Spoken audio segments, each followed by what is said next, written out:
Olá a todos, começa agora o Divina Conversa, o podcast do Colégio Dante Alighieri. Um podcast que aborda assuntos diversos, sempre relacionados ao colégio e que sejam de interesse comum, que sejam de interesse da nossa comunidade, nossos alunos, pais, colaboradores e todos aqueles simpáticos à educação, à cultura, à italianidade. O nosso Divina Conversa, obviamente, faz alusão ao patrono do colégio, aquele que dá o nome à instituição, o Dante Alighieri. Autor da Divina Comédia, uma das maiores obras literárias de todos os tempos e expoente maior da cultura italiana no mundo. O Divina Conversa conta como membros fixos e hosts do programa, esse que vos fala, eu sou o Luiz César, da equipe de marketing do Dante e do José Vitor Ligeiro, nosso jornalista do Dante, idealizador e produtor do Divina Conversa. Olá, Zé Vitor. Olá, Luiz. Cumprimento também o pessoal de casa. Muito feliz com a presença das nossas duas convidadas de peso hoje, ilustres convidadas, e espero que o pessoal de casa goste do episódio de hoje. É isso aí.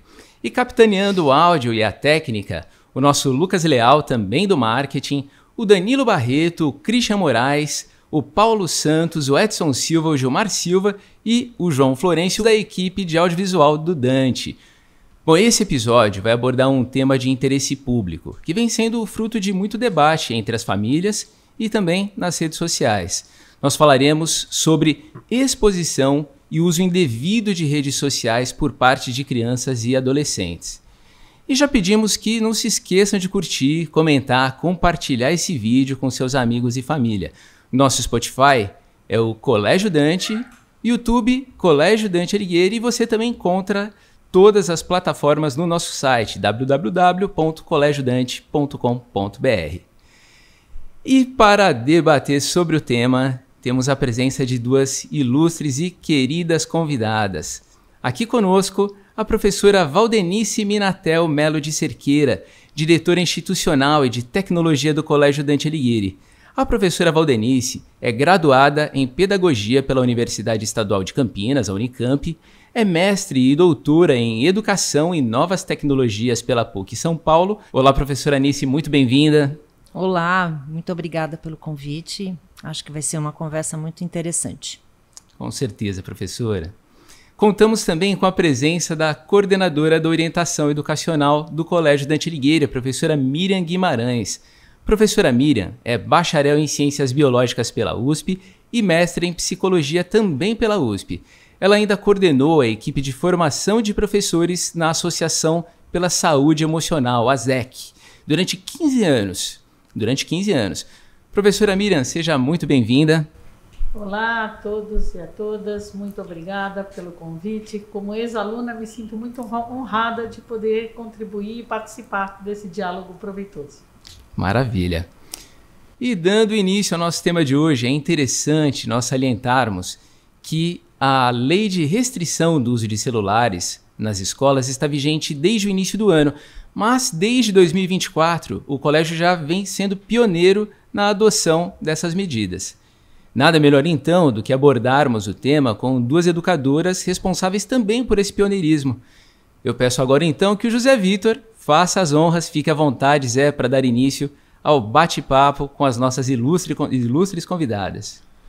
Bom, Luiz, aproveitando o gancho que você me deu sobre essa lei sancionada no começo do ano, né, de proibição do uso de celulares, eu queria perguntar para vocês duas se vocês já notaram algumas mudanças comportamentais nos nossos alunos desde que a lei foi promulgada, sancionada em janeiro desse ano.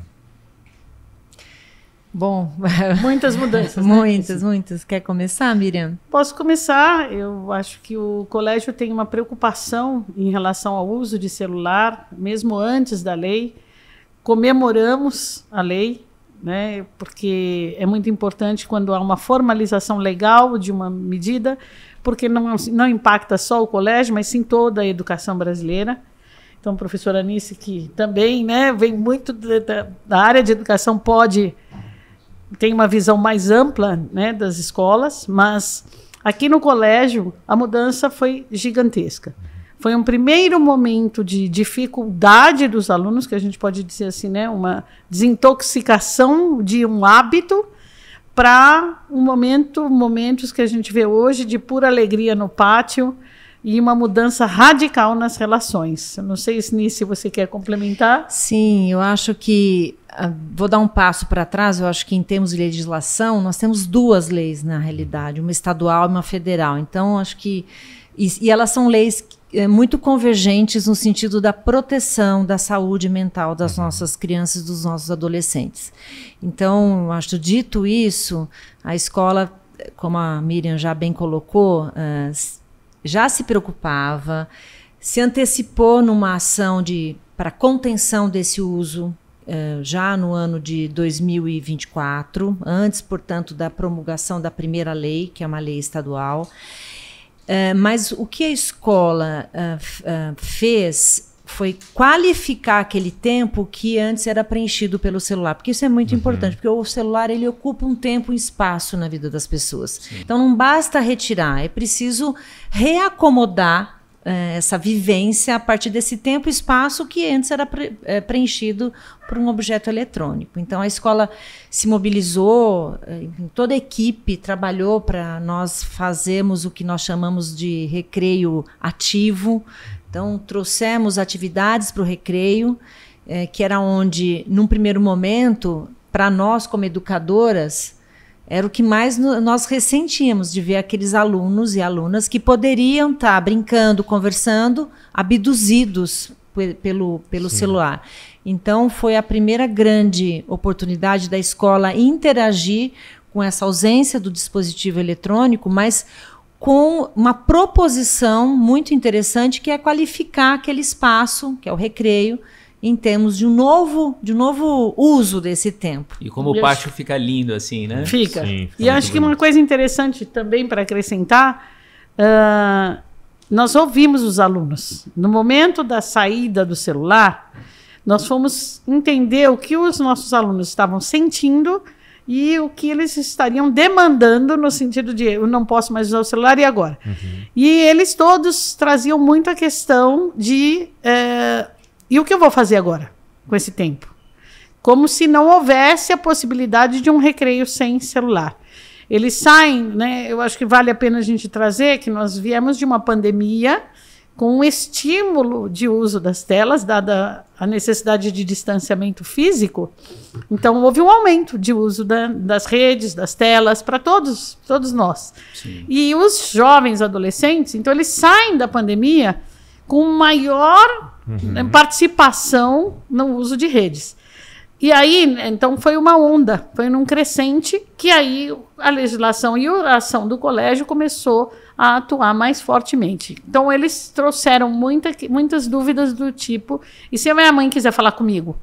Como se não fosse possível um mundo sem o celular. E aí nós fomos contando para eles que sim, o Dante... né, tinha canais, nós tínhamos até orelhão no colégio, que eles foram ver o que era um orelhão. A gente ainda tinha um orelhão aqui. Então, ainda temos, foi muito interessante, né? E esse novo mundo. Os pais, no primeiro momento, na grande maioria acolheram, né? Isso acho que também é uma coisa unânime, interessante de trazer. Acho que havia uma demanda reprimida por essa atitude da escola e também pela lei, né? Então, acho que ela vem em bom momento. E uma lei que, como a gente diz, uma lei que pegou. Sim. Né? E eu acho também, Miriam e todos, de novo, eu vou sempre citar que a escola sempre se preocupou desta questão desse uso excessivo. E nós temos aí, ao longo dessa jornada de preocupações, vários encontros no que a gente chama de escola da família, que são encontros com as famílias, muitos deles eu e Miriam estávamos lá conversando, outras vezes trazendo especialistas que traziam uma problematização desse uso, desse mergulho digital, muitas vezes desnecessário, né, do ponto de vista da adicção mesmo, deles se tornarem, portanto, viciados. Então, a escola também entendeu que havia um trabalho com os alunos e também com as famílias. No entanto, esse trabalho com as famílias, ele começou lá em 2002, talvez, quando nós trouxemos, por exemplo, o Léo Freiman, está lá no Home Dante, as palestras.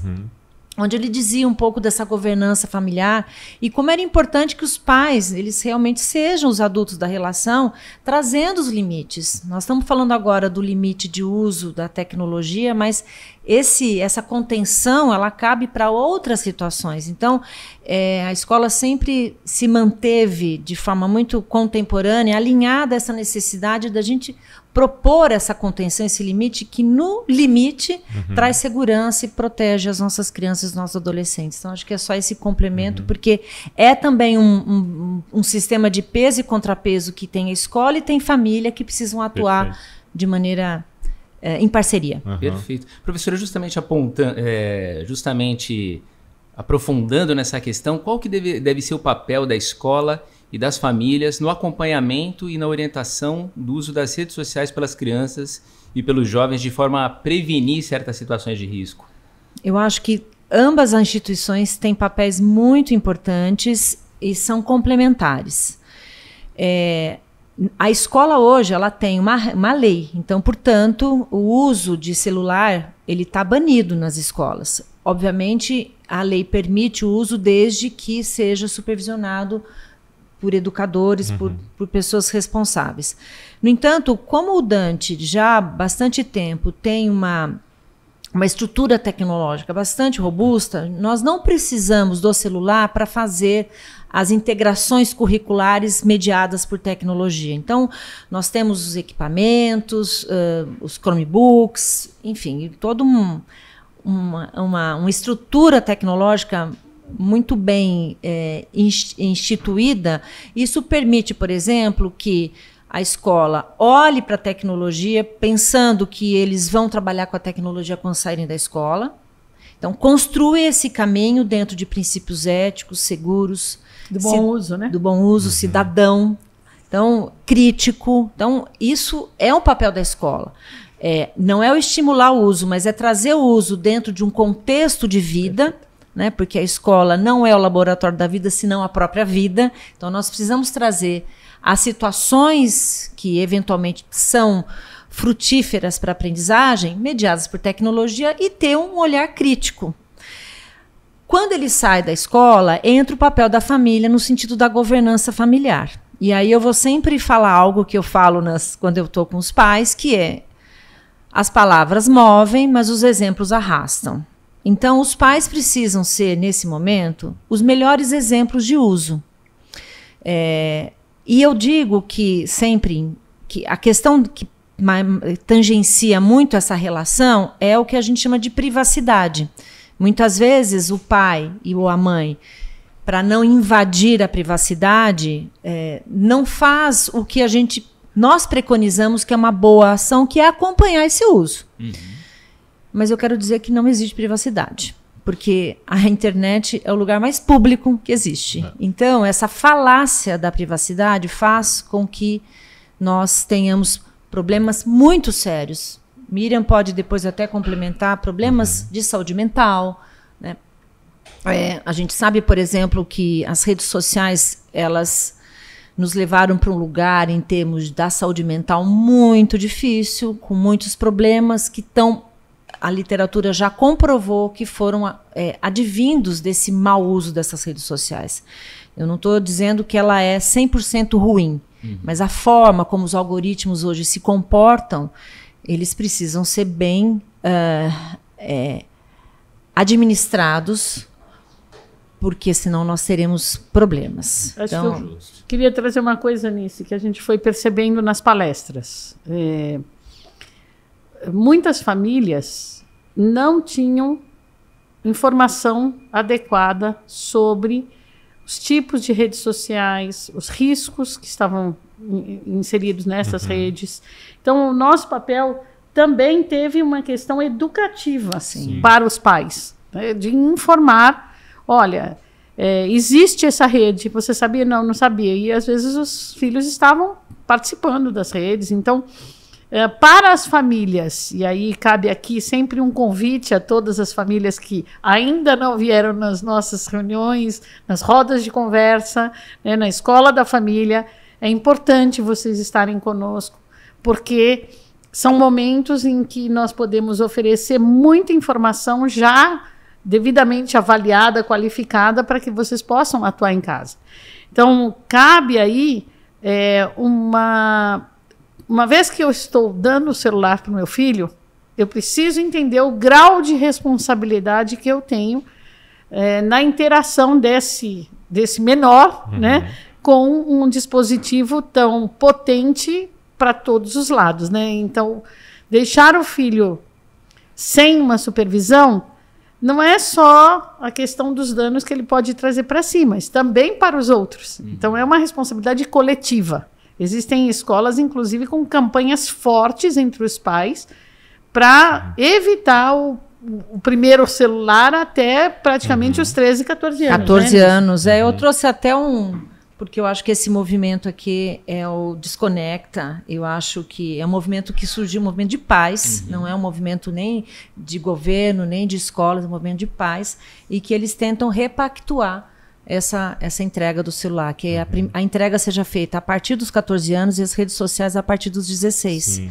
E tudo tem um motivo, né? Quando o adolescente consegue lidar um pouco melhor com aquilo que ele vai ter acesso. Entrega com supervisão, né? Sempre, sempre. Até porque até os 18 anos, né, os pais eles respondem pelo que os seus filhos, né, fazem. Então, a gente precisa estar junto, estar o tempo todo, não fisicamente, mas que esse cuidado ele seja percebido, né, porque muitas vezes nós nos deparamos com situações que nós não sabemos o que fazer, e com todo o repertório que nós fomos construindo ao longo da vida. Imagine um adolescente, às vezes até uma criança, né, que tem um equipamento que pode tanta coisa. Se nós não deixamos os nossos filhos sozinhos na praça, no meio da Praça da Sé, não faz sentido entregar um celular sem supervisão, porque é muito pior do que deixá-lo à deriva num espaço público tão grande. Com certeza, né? Queria retomar um assunto que a professora Anice falou na resposta anterior, que é sobre o recreio ativo. E o recreio ativo me remeteu agora a um livro que eu estou terminando de ler, que é A Geração Ansiosa, do Jonathan Haidt. E ele fala muito do brincar, da importância do brincar, que promove diversos benefícios para as crianças, benefícios cognitivos, socialização promove também.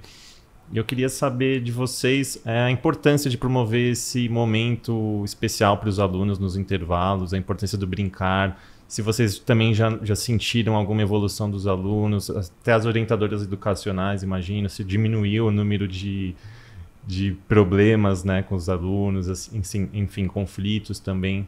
Queria que vocês falassem um pouquinho. É interessante, eu acho, que o que você trouxe, né? Diminuir o número de conflitos. Num primeiro momento, não diminuiu, aumentou, felizmente. Porque o conflito ele é resultado de interação. E à medida em que os alunos saíram dos celulares para interagir presencialmente, a interação presencial ela é muito mais desafiadora. Porque o celular eu desligo, eu cancelo a pessoa, eu anulo. E aqui, na interação presencial, não.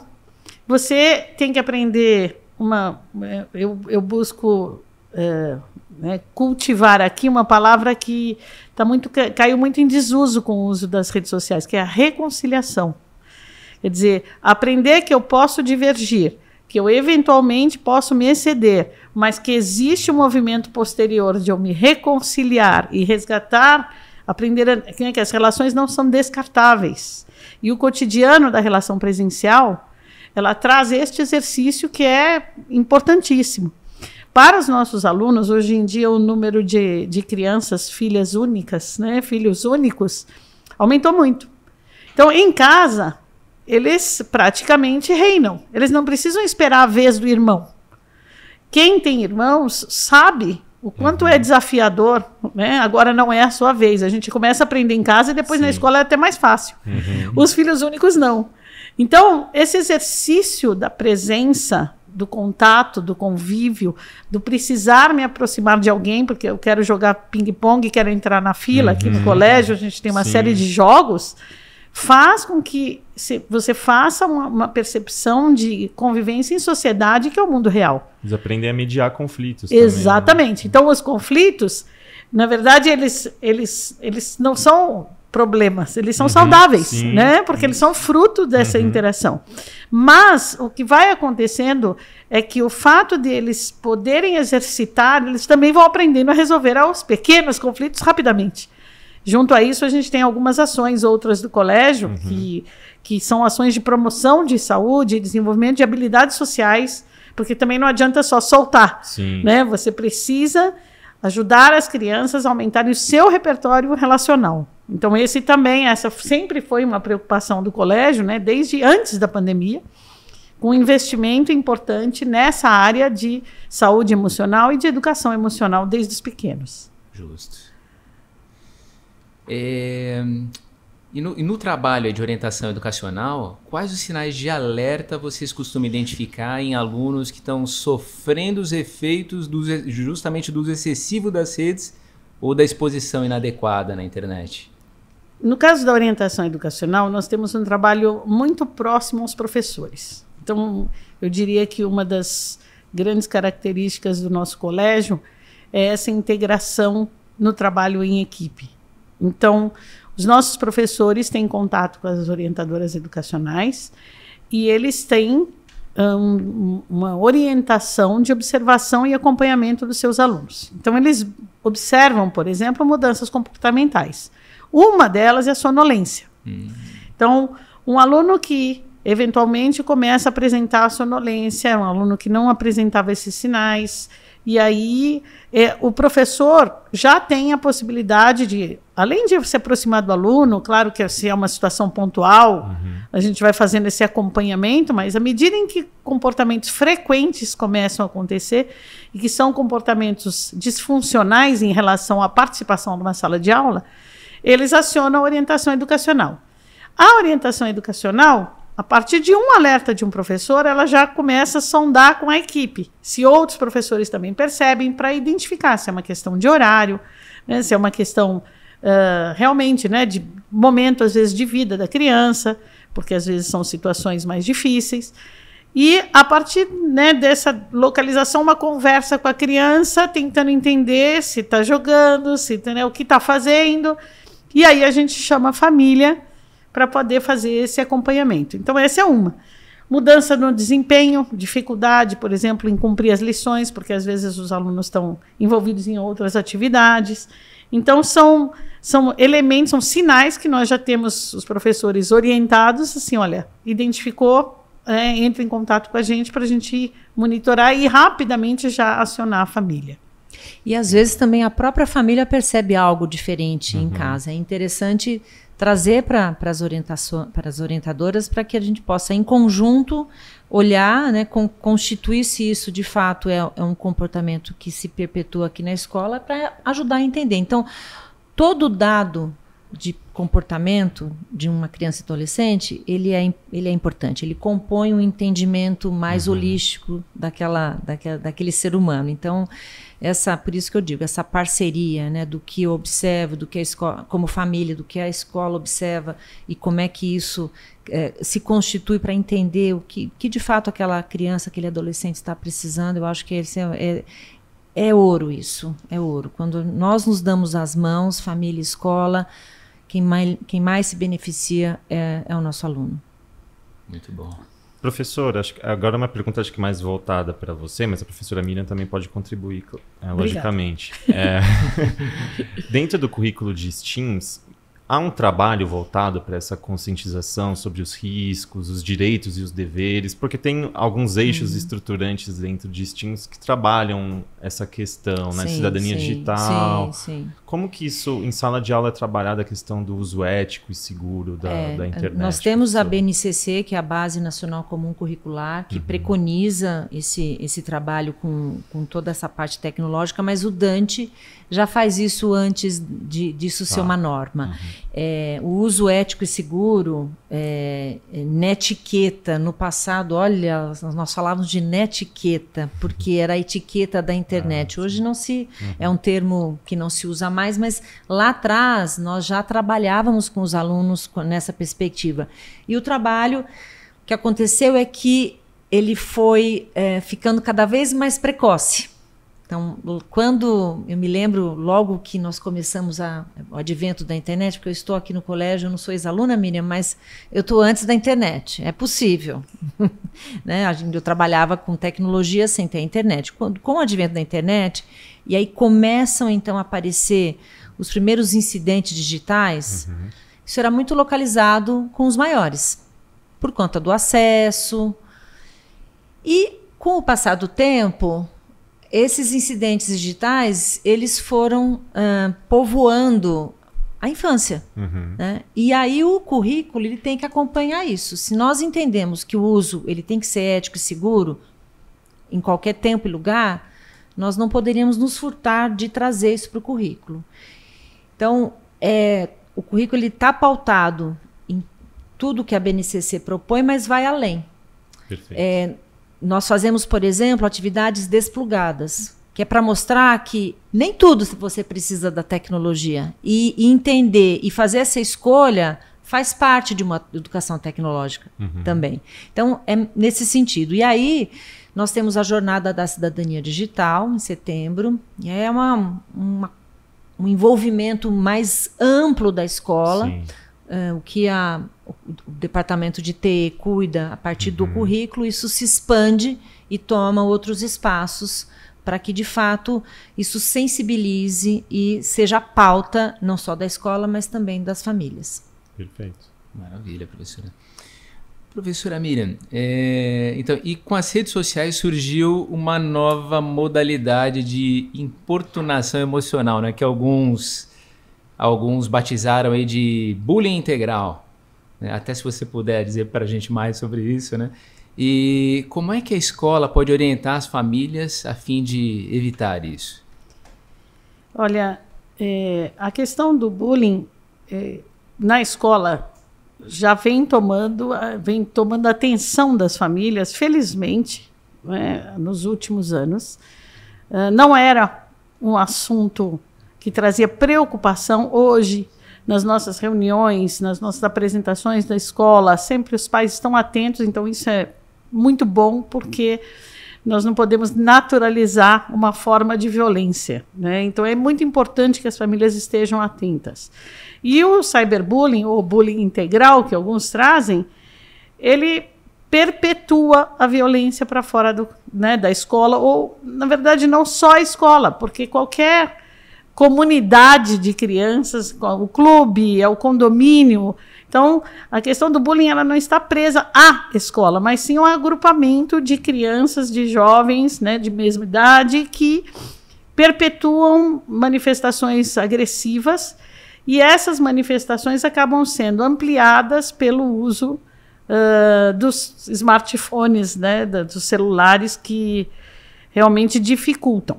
Para a nossa escola, o nosso desafio é porque, como nós não incentivamos o uso de redes sociais, né, pelos nossos alunos, respeitamos toda a legislação, nós não entramos em contato com os conteúdos que os alunos colocam nas suas redes com os seus colegas e, às vezes, até com alunos, né, ou jovens, crianças de outras escolas. Então, para nós, é um terreno obscuro. E o que faz com que as famílias precisem estar muito mais atentas. Então, para o colégio, toda vez nós temos protocolos contra o bullying. São protocolos que têm etapas de apuração, para verificação, levantamento de evidências, porque é uma situação muito específica, né? No começo também as famílias, qualquer situação de conflito, eles entendiam como bullying. Então, também fazemos ações de educação e formação às famílias em relação a essa temática, para que possam entender melhor o que está acontecendo, mas sempre em comunicação conosco. Em relação ao cyberbullying, o dano é muito maior, porque ele se perpetua no tempo e no espaço. Ele se amplia, né, no espaço e se perpetua no tempo.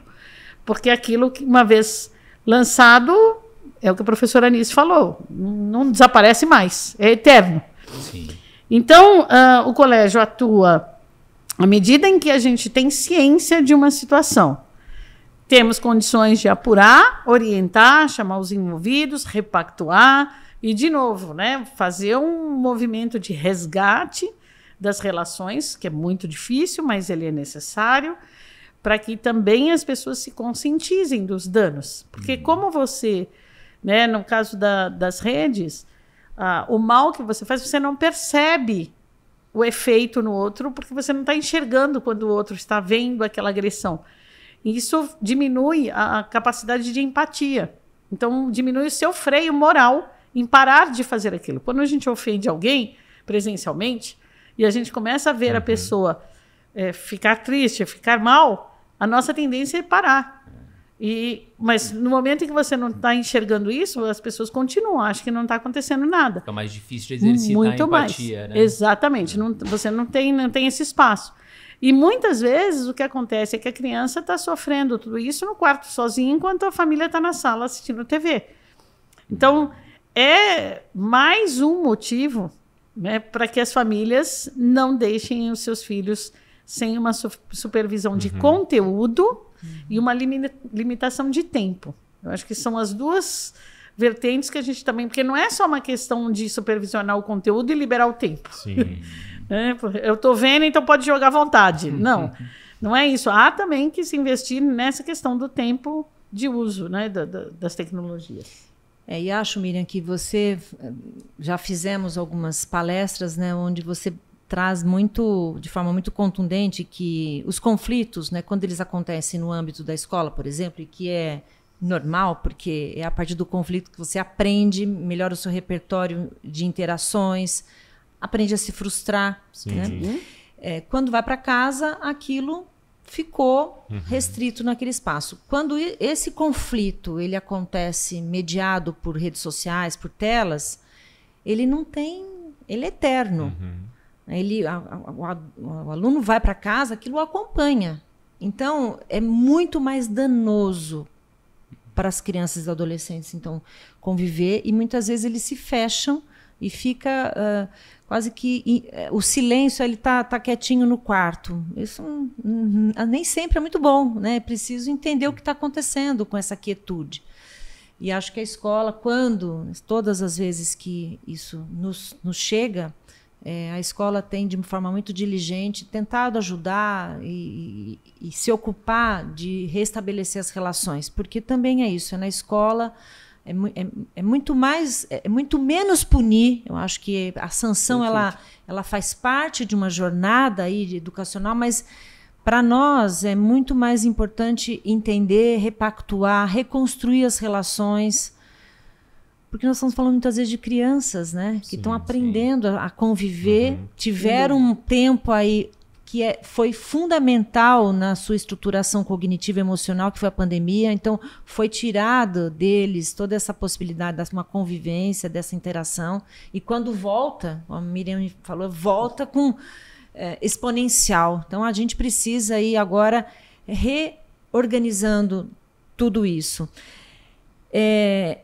Eu vou, assim, aproveitar, porque eu sempre falo, puxa, a gente precisa parar, nas redes sociais tem muita polarização, os haters, enfim. E eu acho que quando a gente fala que a tela, ela meio que empodera, né? Eu acho que a gente tentar fazer o exercício de pensar se aquilo que eu vou escrever, se aquilo que eu vou gravar, eu faria se eu estivesse olhando para a pessoa. Acho que esse é um exercício que não é fácil, mas é importante porque isso traz esse controle inibitório e protege as relações. Porque realmente, como eu tô falando com a tela, eu não estou olhando para a pessoa, a minha empatia ela está meio que zerada. Então eu preciso trazer essa imagem mental, que é uma imagem do respeito, que é uma imagem de uma sociedade que lutou tanto para ser civilizada e precisa se manter assim, né? A gente corre o risco de voltar para algumas barbáries. E aí está nas nossas mãos, nas mãos de todos nós. Não só da escola, mas de cada um, das famílias, de cada cidadão. Né? Senão é um risco muito grande. Perfeito, professora. Luiz, só queria fazer mais uma questão, claro, se me for favor, permitido. Né? Recentemente, ainda sobre esse assunto das implicações do uso excessivo das crianças e adolescentes nas redes sociais. Recentemente, o influenciador o Felco, ele trouxe vários casos de crianças expostas indevidamente, crianças que ficavam ou também expostas ou que ficavam muito tempo na internet e os danos que causam à saúde mental delas. Queria saber como que essa conscientização, isso é trabalhado em sala de aula também. Não sei se esse trabalho é feito dentro das aulas de socioemocional. Miriam, posso falar antes de você? Acho que Miriam é a pessoa super indicada para falar sobre isso, mas eu estava esperando essa pergunta. Primeiro porque assim, foi uma grande movimentação. Esse vídeo ele tirou muita gente da zona de conforto, mas ele não traz algo novo. É isso que eu queria dizer. Não é que, de repente, o que ele, inclusive, o vídeo, ele mesmo fala que ele demorou, foi pesquisar, enfim, porque a adultização, essa exposição excessiva dos adolescentes e crianças nas redes sociais, ela não é um assunto de agora. Há uma construção de alguns anos. De novo, tem lá no Home Dante, na Escola da Família, alguns apontamentos nesse sentido. Então, sempre foi uma preocupação nossa, esse alarme mesmo que nós víamos, e a gente sempre falou da questão reputacional, porque uma vez postada, ainda que você vá lá e tire, alguém salvou aquilo e no momento quando você menos espera, aquilo volta. Ou já compartilhou. Não, e aí, eu, por exemplo, eu nasci no interior e aí acontecia alguma coisa, as famílias se mudavam para outra cidade. Agora vai para Marte, né? E até em Marte talvez vai ter internet. Então, a gente precisa entender que e aquilo causa uma cicatriz em todos, não só em quem é vítima daquele excesso de exposição, mas em todo o coletivo daquela pessoa. E eu falo de adultos, falo de crianças e adolescentes, mas também adultos se veem em situações trágicas, né? Se expõe as pessoas que mais amam. Não tem uma intenção ruim, eu quero crer, mas é preciso olhar para tudo isso e não normalizar isso, porque os efeitos deletérios a gente não consegue ainda dimensionar. E antes de passar a bola para a Miriam, porque eu acho que tem uma questão aí do GPI que ela vai, tenho certeza, falar muito bem, tem algo que traz uma tranquilidade para algumas famílias, mas que também precisa ser objeto de atenção, que são os jogos, sobretudo os jogos online. Sim. Esses jogos, invariavelmente, eles são acompanhados de uma rede de conversa, de troca de informações. E nessa rede, de forma também muito comum, as pessoas elas entram lá e não se identificam. Então, muitas vezes, com crianças, tem adultos jogando. Então, essas salas que acomodam essas discussões sobre jogos, elas são salas que são muito buscadas por pessoas que têm outras intenções além de jogar aquele jogo. Então, eu quero mostrar também novamente a nossa preocupação. Enfim, algo que acontece de forma bastante inominável, algumas coisas que acontecem nessa plataforma. E às vezes os pais nem sabem que os filhos estão nessas plataformas, né? Porque as redes sociais, a gente tem as mais conhecidas, mas tem outras, né? Muitas vezes que só os jovens e crianças conhecem, e aí moram muitos perigos. Então, eu queria deixar esse apelo para que realmente, inclusive, esses jogos eles também sejam objeto de atenção das nossas famílias. E acho que respondendo um pouco sobre o trabalho do colégio nesse sentido, né, na proteção dos nossos jovens, dos nossos alunos, alunas, nós trabalhamos com eles a questão da intimidade. Então, primeiro entender o que é essa intimidade, com quem eu vou partilhar isso e como eu vou partilhar. Então, para além dos modismos, porque hoje na juventude muitos deles consideram comuns a troca de nudes, entre meninos, meninas, e nosso trabalho é trazer para eles o que é comum, né? Por quê? para sair do modismo e aprender a avaliar as situações de risco. Nós trabalhamos na aula, né, você usou o GPI, a gestão pessoal e interpessoal, que a gente trabalha do 6º ano para a 3ª série do ensino médio, e educação socioemocional com os pequenos, sempre trabalhando, no caso, por exemplo, dos maiores, situações de simulação. Porque essas situações vamos dizer, de uma abordagem de uma pessoa em busca de algumas, às vezes, fotos, às vezes são pessoas conhecidas. Sim. Às vezes são pessoas que eles são colegas de alguns lugares, de clube, de outra escola, daqui. Uhum. E a ideia é a gente, através de simulações de conversa, para que eles aprendam a avaliar em que momento a pessoa está caminhando para te pedir uma foto. Como que é feita esse jogo? Né? Se você me mandar uma foto, eu te mando. Então, a gente vai trabalhando com eles, né? Até com tela de WhatsApp, por exemplo, sim, uma simulação para que eles vejam ali em que momento que tem aqui uma abordagem, né, inadequada, para que eles... É uma questão de simulação de incêndio mesmo. Se você aprender a identificar, fica mais fácil você se proteger. Então, é um trabalho que a gente faz com eles, né? Uma outra atividade que a gente tem para o adolescente é muito difícil, te dando alguns exemplos, né? Aprender a dizer não. Porque para o adolescente é muito difícil dizer não para o amigo. Verdade. Porque muitas vezes um convite para algo inadequado não vem de uma pessoa desconhecida. Quando eu era pequena, a história era não aceitar bala de estranho. Mas a bala não vem do estranho, né? Então, esse é o ponto. É o meu amigo, às vezes, que está me convidando para algo que, no impulso da adolescência, eu posso não...